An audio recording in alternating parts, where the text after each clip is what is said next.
Assalamualaikum. Hari ini tepatnya tanggal Minggu 1 September jam 5 pagi ya. Jam 5 pagi saya baru selesai sholat. Nah, mumpung ada waktu sedikit, saya ingin membuat satu video yang saya kira akan menggoncang dogma pemikiran Anda terhadap ulama ya.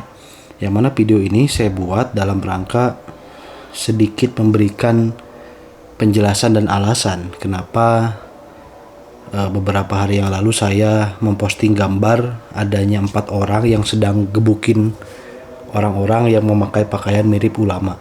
Jadi 4 orang ada orang-orang pakai baju putih mirip ulama itu lagi digebukin sama 4 orang yang pakai baju hitam-hitam. Nah, banyak yang bertanya kepada saya mengenai makna gambar tersebut ya. Apakah saya membenci para ulama, para penyebar agama dan lain sebagainya? Nah, itu akan saya jelaskan di video ini ya. Jadi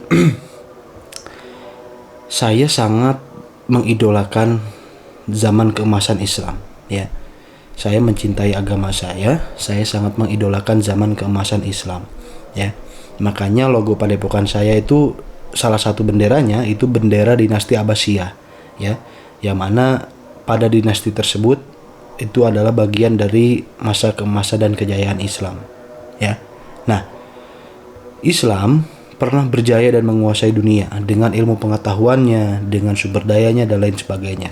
Namun tiba-tiba Islam menjadi peradaban yang mundur, terbelakang, primitif, kuno, kampungan dan lain sebagainya. Nah, ini akan saya bahas dalam fakta sejarah ya. Untuk memverifikasi apa yang saya jelaskan di sini, Anda bisa pelajari lebih lanjut, bisa lewat Google atau tanya ke ahlinya, tanya ke ahli sejarah, ke dosen filsafat, dosen ahli sejarah agama dan lain sebagainya ya. Silakan konfirmasi dan verifikasi informasi yang Anda dapat dari video ini, oke? Nah, jadi dahulu Islam pernah berjaya. Islam itu pernah berjaya dan peradabannya tiba-tiba mundur nggak karuan ya. Apa penyebabnya? Akan saya jelaskan secara detail. Islam pernah berjaya di zaman-zaman sekitar abad awal Islam lahir lah ya. Abad ya, saya lupa lagi abadnya, intinya zaman-zaman kerajaan Sunni dan Syiah masih berperang ya. Nah, permasalahan Sunni dan Syiah sudah berlangsung sejak dulu ya. Kita harus mengakui bahwa Syiah berkontribusi besar dalam peradaban Islam. Syiah membuat banyak universitas-universitas dan forum ilmu pengetahuan, yang mana dengan ilmu pengetahuan itulah peradaban Islam berkembang. Bahkan salah satu universitas di Mesir itu dibangun, Al-Azhar ya, itu dibangun oleh dinasti Fatimiyah, kerajaan Syiah ya.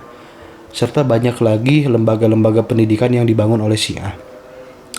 Hingga pertarungan Sunni dan Syiah itu sudah tidak bisa diredakan.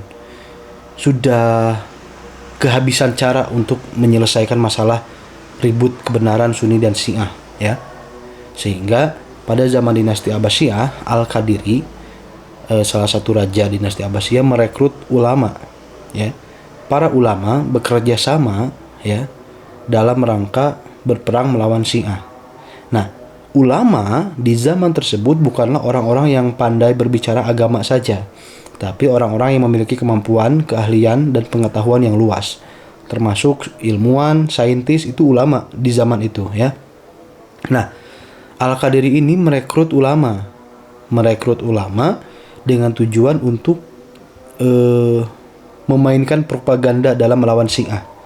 Sehingga pada zaman itu Al-Qadiri mendorong para ulama-ulama yang ahli fatwa di dalam agama untuk membuat fatwa bahwa Syiah itu sesat dan boleh dibunuh ya.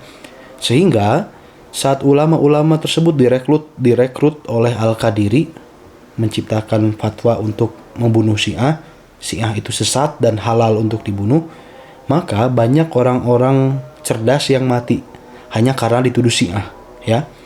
Jadi begitu para ulama di zaman tersebut direkrut oleh pemerintah, Al-Qadiri rajanya ya, direkrut membuat fatwa, ya, si A itu harus dibunuh, fatwanya begitu. Nah, sejak saat itulah banyak orang-orang cerdas yang mati. Bukan karena mereka Syiah, tapi ada orang cerdas, orang pinter, berbeda pandangan dengan pemerintah, dituduh Syiah, dibunuh. Orang cerdas yang sedikit liberal dituduh Syiah, dibunuh. Terus seperti itu. Jadi orang-orang yang berseberangan dengan pemerintah saat itu dibunuh dengan embel-embel atau dengan tuduhan Syiah gitu. Nah, Al-Qadiri ini merekrut ulama untuk membuat fatwa-fatwa memerangi Syiah, sehingga banyak orang-orang cerdas yang dituduh difitnah Syiah hanya demi dihilangkan, karena ulama-ulama orang-orang pintar tersebut bisa membahayakan kekuasaan Al-Qadiri saat itu. Nah, tapi tidak semua orang pintar itu binasa, ya. Tidak semua orang pintar itu binasa. Karena sebelum Al-Qadiri memimpin, dinasti Abbasiyah itu punya sebuah lembaga perpustakaan besar yang namanya Baitul Hikmah. Nah, Baitul Hikmah ini semacam tempat belajar para ulama, tempat belajarnya para ilmuwan, seperti perpustakaan Alexandria, ya. Islam juga memiliki pusat pendidikan yang namanya Baitul Hikmah. Pusat pendidikan yang namanya Baitul Hikmah. Nah, di Baitul Hikmah inilah banyak orang-orang cerdas, ilmuwan-ilmuwan Islam yang lahir. Gitu ya. Orang-orang cerdas, ilmuwan Islam yang lahir di Baitul Hikmah namanya. Silakan cari. Nah, Baitul Hikmah itu punya kurikulum dasar. Jadi setelah banyak orang-orang pintar mati itu, peradaban Islam masih maju, nggak langsung mundur, tapi masih maju, ya. Karena masih ada ulama-ulama, orang-orang cerdas, orang-orang ilmuwan, orang-orang yang punya pengetahuan yang membuat peradaban Islam berkembang. Nah, sehingga pada saat itu orang-orang Islam itu bisa jadi pintar karena ada perpustakaan, sekolah, ya, universitas, tempat berkumpulnya para ahli ilmu yang namanya Baitul Hikmah. Di Baitul Hikmah itu punya 3 kurikulum dasar. 3 kurikulum dasar itu adalah yang namanya ulumul awail, ya, ulumul awail. Jadi ilmu awal yang harus dipelajari sebelum mempelajari ilmu-ilmu yang lain.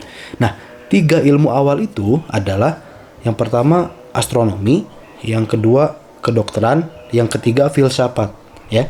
Jadi 3 ilmu ini adalah ilmu dasar sebelum belajar ilmu-ilmu yang lain. Nah, 3 ilmu ini, kurikulum 3 ilmu ini, itu namanya ulumul awail. Jadi kita sebelum belajar agama, belajar hadis segala macam, kita wajib belajar filsafat dulu. Setelah filsafat, kedokteran dulu. Setelah kedokteran, astronomi dulu. Baru boleh belajar masalah agama, masalah-masalah hadis, fatwa segala macam. Ya, 3 ilmu dasarnya itu, ya, astronomi, kedokteran, dan filsafat. Nah, setelah masa kepemimpinan Al-Qadiri ini berakhir, ya, dilanjutkan oleh kerajaan Seljuk dengan raja yang namanya Nizamul Muluk, ya. Raja Nizamul Muluk. Nah, Raja Nizamul Muluk ini adalah raja yang ingin mempertahankan kekuasaannya agar berlangsung lama. Sehingga bagaimana caranya mengontrol orang-orang dan masyarakat? Maka dibuatlah sebuah lembaga pendidikan yang namanya Universitas Nizamiyah, ya. Universitas Nizamiyah. Nah, ada satu ulama pemerintah, ulama pegangan raja, alat negara, namanya Al-Ghazali. Nah, Al-Ghazali ini diberi mandat, diberi jabatan oleh Nizamul Muluk, si raja kerajaan dinasti Seljuk, ya. Kekaisaran Seljuk, bukan kekaisaran apa ya, pokoknya bentuknya kerajaan Seljuk. Nah, Nizamul Muluk, si Nizamul Muluk ini rajanya, dia ngasih jabatan ke Imam Ghazali, ya, sebagai rektor di Universitas Nizamiyah, ya. Itu kan tempat ngajarnya Imam Ghazali, Universitas Nizamiyah. Diberilah jabatan kepada Imam Ghazali ini, namanya tuh rektor di universitas tersebut. Jadi Imam Ghazali adalah rektor di Universitas Nizamiyah, gitu. Nah, akhirnya Imam Ghazali merubah kurikulum, ya, dengan target agar bisa mengontrol orang-orang yang di bawah, sehingga kurikulumnya dirubah. Kurikulum yang dasar tadi, astronomi, kedokteran, filsafat, itu dihilangkan sama Imam Ghazali, diganti, ya. Nah, kenapa diganti? Karena ada kekhawatiran dari Imam Ghazali dan raja setempat, si Nizamul Muluk tadi, bahwa ilmu-ilmu seperti ini akan membuat, ya intinya takut kekuasaannya goyah lah, ya. Sehingga kurikulumnya dirubah, lalu Imam Ghazali bikin kitab namanya Ihya Ulumuddin. Ihya Ulumuddin itu kan kitab yang namanya tuh mengandung makna menghidupkan ilmu-ilmu agama. Ihya Ulumuddin, menghidupkan kembali ilmu-ilmu agama. Kenapa nama kitabnya seperti itu? Karena pada masa itu yang dipelajari astronomi, kedokteran, filsafat, sehingga orang-orang tidak langsung belajar agama. Belajar itu dulu, baru belajar agama. Ya, makanya pinter-pinter. Nah, sama Imam Ghazali dirubah. Dikeluarkanlah kitab Ihya Ulumuddin. Ihya Ulumuddin. Ya. Nah, Ihya Ulumuddin ini diklaim sebagai kitab yang bertujuan untuk menghidupkan ilmu agama, padahal kenyataannya Ihya Ulumuddin ini menghidupkan ilmu-ilmu dogmatis untuk mematikan ilmu filsafat, ilmu kedokteran, ilmu astronomi. Sehingga orang-orang langsung belajar Ihya Ulumuddin, langsung belajar ke agama, langsung belajar dogma. Ya, langsung belajar dogma, belajar agama dan lain sebagainya. Tanpa belajar filsafat, tanpa kedokteran dulu, tanpa astronomi dulu. Sehingga wajar orang-orang yang langsung belajar agama jadinya gerasak gerusuk hidupnya. Ya, gerasak gerusuk, nggak jelas hidupnya. Gitu. Nah, karena Imam Ghazali merubah kurikulumnya sehingga orang-orang bisa langsung belajar agama tanpa melewati filsafat, kedokteran, dan astronomi. Nah, sehingga bagaimana caranya untuk mengontrol masyarakat dengan modal ilmu agama, dengan dalih ilmu agama? Keluarkanlah kitab Ihya Ulumuddin. Masalahnya di dalam kitab Ihya Ulumuddin terdapat banyak hadis palsu. Yang memang hadis-hadis palsu tersebut tersengaja disisipkan dan dimasukkan dengan tujuan untuk memuluskan targetnya, untuk melancarkan niatnya, untuk mensukseskan goalnya dan tujuannya. Jadi sengaja hadis-hadis palsu dimasukin tuh. Makanya di Ihya Ulumuddin banyak hadis palsu kan? Ya memang sengaja itu. Sengaja gitu loh. Contohnya di dalam kitab Ihya Ulumuddin ada bab yang melarang ilmu nujum, ilmu perbintangan. Ya memang mungkin ada kaitannya ya, mungkin ada kaitannya dengan ilmu astronomi yang sebelumnya jadi pelajaran yang wajib dipelajari.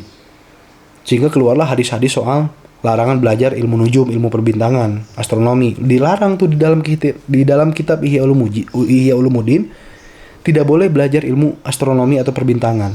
Tidak boleh. Coba baca. Kamu yang pernah baca pasti tahu. Kalau yang nggak pernah baca kitabnya pasti bakal bingung dengan dengar omongan saya ya. Makanya baca atau tanya ke orang yang pernah baca kitab itu sampai selesai. Nah, di dalam kitab Ihya Ulumuddin itu ada bab yang melarang ilmu perbintangan, ilmu astronomi. Ya, haram bahkan kafir. Orang yang belajar ilmu astronomi itu kafir di dalam kitab Ihya Ulumuddin. Ya mungkin memang sengaja agar orang-orang tidak belajar ilmu astronomi, karena ilmu astronomi adalah ilmu dasar yang wajib dipelajari di kurikulum sebelumnya. Karena Imam Ghazali mengganti kurikulumnya, maka dia juga harus menciptakan alat-alat yang mendukung pergantian kurikulum tersebut. Salah satunya hadis palsu yang melarang dan mengharamkan ilmu astronomi. Dimasukkan dengan tujuan memang agar ilmu astronomi mati. Itu mungkin saya nggak tahu niat Imam Ghazali gimana, tapi ini mungkin ya. Nah, kemudian Imam Ghazali juga kan bikin kitab Tahafut Falasifah ya. Tahafut Falasifah, kerancuan filsafat ya. Ya mungkin saya nggak tahu, mungkin itu memang sengaja dibuat untuk menghilangkan filsafat, karena memang tujuannya menghilangkan filsafat, menghilangkan kedokteran dan astronomi, karena digantikan kurikulumnya gitu. Nah, hingga akhirnya begitu kurikulum itu berganti, begitu kurikulum ini berganti jadi yang baru, orang-orang bisa langsung belajar agama. Nah, disitulah ilmu pengetahuan yang bersifatnya sains ya, teknologi itu mulai terbelakang. Orang-orang Islam mulai fokus belajar agama tanpa peduli lagi ilmu-ilmu yang sifatnya sains, teknologi untuk kemajuan peradaban. Nggak peduli lagi ilmu itu, langsung ke ilmu agama. Makanya jangan aneh, pengikut Ihya Ulumuddin, orang-orang pesantren di kampung yang pegangannya kitab Ihya Ulumuddin, rata-rata ngomongnya belajar ilmu agama dibawa sampai mati, ilmu dunia mah tidak dibawa sampai mati. Wah, gitu kan rata-rata ngomongnya. mementingkan ilmu agama, ya memang begitu, memang tujuan Imam Ghazali memang begitu, bagus ya. Berarti kamu memang sudah benar-benar mengikuti kemauan Imam Ghazali ya, gitu. Nah, sehingga ilmu-ilmu sains, teknologi, kemajuan zaman segala macam mati karena orang-orang langsung fokus belajar agama. Disitulah titik dimana peradaban Islam mundur ya. Imam Ghazali mungkin tidak salah, karena kita nggak tahu niatnya apa ya, karena kan kita menilai dari sejarah ya. Kita nggak tahu niat dia, isi hati dia apa, kita nggak tahu. Kita nggak boleh benci, nggak boleh juga terlalu suka kepada orang gitu, biasa-biasa aja. Saya membahas ini pun ya memang biasa-biasa aja gitu. Jadi kalau mendengar informasi ini, Anda harus paham bahwa semua orang, semua manusia diciptakan ke dunia itu dengan tugasnya masing-masing, dengan perannya masing-masing. Kita tidak bisa menyalahkan Imam Ghazali karena mungkin perannya seperti itu dari Tuhan. Karena mungkin memang dia ditugaskan ke alam dunia ya untuk melakukan itu. Ya. Jadi kita jangan membenci peran orang lain. Karena mau bagaimanapun peran itu dikasih. Kita nggak bisa pilih peran itu dikasih. Gitu ya.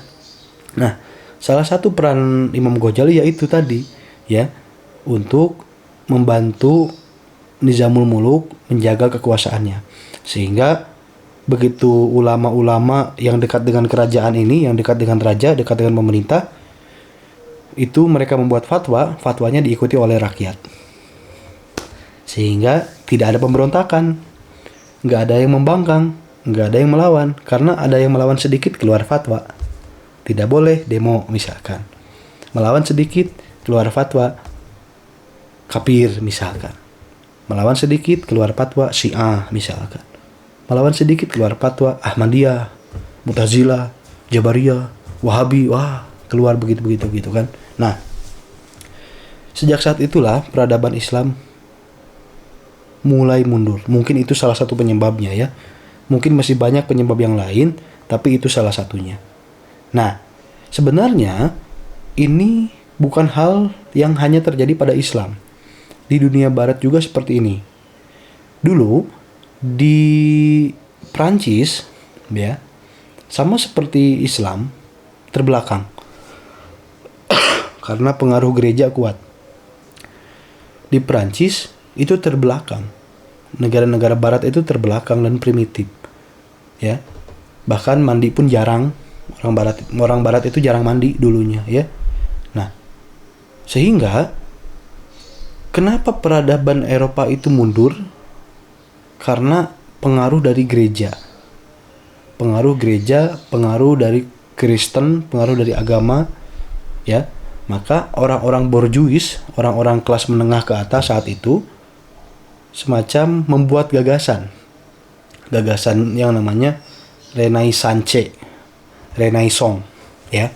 Jadi gerakan Renaissance ini memang gerakan yang ditujukan untuk menggulingkan kekuasaan gereja, menggulingkan kekuasaan agama, menggulingkan kekuasaan otoritas. Ya. Nah, sayangnya di Islam itu tidak terjadi. Tidak ada yang mau menggulingkan para ulama. Makanya peradaban Islam mundur. Tidak ada mau orang yang melawan dogma. Karena peradaban Islam mundur. Ya. Tidak ada. Itulah kenapa Islam jadi mundur. Karena agama berkuasa, dogma berkuasa, tapi tidak ada yang mau melawan. Mau gimana melawan? Ya. Baru mempertanyakan nasab aja sudah dibilang kafir, tidak dapat syafaat dan lain sebagainya. Ikut kiai, ikut ustadz, nggak ikut Habib kafir. Itu kata Habib Topik, bukan kata saya ya. Gitu. Nah, itu salah satu dogmanya. Jadi mau melawan bagaimana kalau sudah takut duluan? Ya. Nah, itulah penyebab dasar kenapa saya membuat gambar yang lagi ngegebukin ulama, oknum ulama ya tepatnya.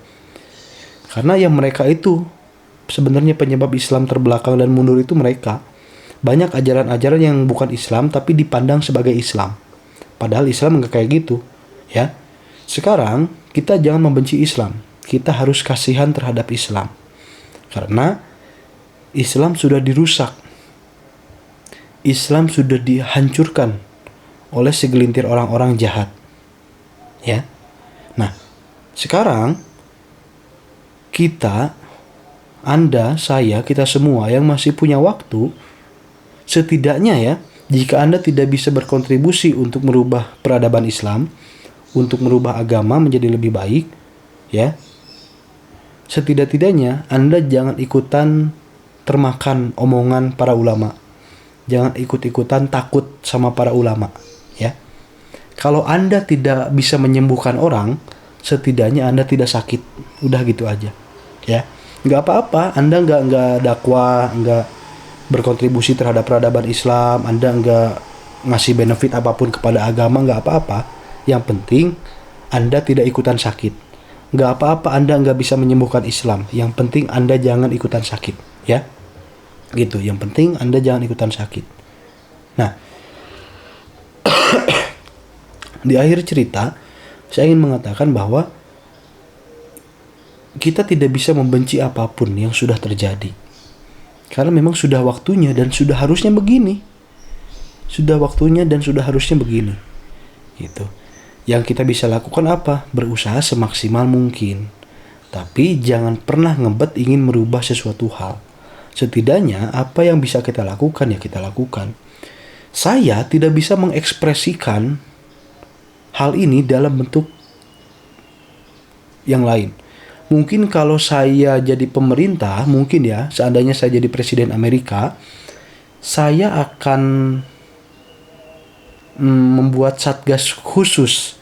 Saya mungkin akan membuat satuan tugas khusus yang terdiri dari tentara dan polisi ya, yang mana tugasnya yaitu ngambilin orang-orang ulama-ulama yang nggak bermanfaat bagi kehidupan masyarakat, ulama-ulama yang sukanya ngambilin uang jamaah dengan cara kotor aja gitu, ulama yang sering bikin gaduh dan repot aja gitu. Mungkin saya akan bikin satgas seperti itu untuk ngambilin mereka. Tapi kan saya bukan presiden Amerika. Bahkan presiden Indonesia pun saya bukan gitu, apalagi presiden Amerika. Makanya karena saya tidak bisa melakukan hal itu, saya hanya bisa mencurahkan ekspresi saya dalam bentuk gambar, tulisan dan video. Termasuk video ini, ya. Gitu. Jadi dengan mendapat informasi ini, saya minta Anda tidak terlalu dogmatis bahkan terhadap Imam Ghazali, ya. Kita tidak tahu jasanya apa Imam Ghazali dan kita juga tidak tahu dosanya apa. Bisa saja jasanya besar, dosanya besar. Bisa saja jasanya kecil, dosanya besar. Bisa saja dosanya kecil, jasanya besar. Kita nggak tahu. Jasa dan dosa Imam Ghazali terhadap agama, biarlah jadi urusan dia dengan Tuhan. Kita hanya fokus kepada diri kita saja. Kita hanya fokus belajar dan mencari tahu. Jangan sampai kita cinta buta. Jangan sampai kita menutup mata, ya. Kita tetap harus belajar mencari yang sebenarnya terjadi itu apa, gitu loh. Kita hanya harus belajar dan mencari tahu tanpa harus memastikan pengetahuan kita. Kita taunya Imam Ghazali begitu ya kita bilang aja begitu. Masalah niat Imam Ghazali gimana itu urusan Imam Ghazali dan Tuhan, gitu kasarnya ya. Jadi semoga Anda tidak dogmatis lagi. Semoga Anda menjadi lebih biasa-biasa saja kepada para ulama, kepada siapapun itu, biasa-biasa aja. Jangan benci, jangan suka, netral aja lah, ya. Karena kan kita nggak tahu niat mereka apa. Kita juga nggak tahu motif mereka apa. Kita juga nggak tahu isi hati mereka apa. Gitu. Nah, semoga dengan ini Anda lebih legowo menerima fakta, menerima sejarah. Dia kok gitu ya. Sekian, assalamualaikum warahmatullahi wabarakatuh.